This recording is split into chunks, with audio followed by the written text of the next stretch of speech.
وقع حديث أبو ديلش صلى الله عليه وسلم: أفضل العمل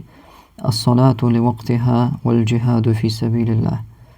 وقرغول عيوش العمل وقردك عمل هو عشيخين شو عديشت الله مصدهونا إشتا الجهاد والجهاد في سبيل الله ديل نوقعها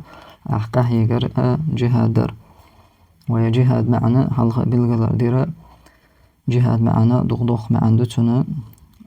وشتا موستخشن دو حالا مثلا غازوات ديش قاح يقرأ يستعمعنا ما عنده إذا دلاء كوارت ما عنده وشتا حيتان والموستخة دينا بوس شيء دو إذا تندو حال جهاد در تندو حال قاح يقرأ يشتحي نفس وبالغت أحيوخش دولا حدي يقشو عدل نفس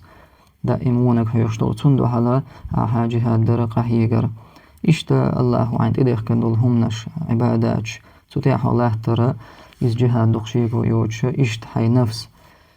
وهم ستش دول وهم تحيوخش دول حارم دين دولش دول هم نحوجين وعلى إذا جهاد دو شيكو يوتش والله أعلم.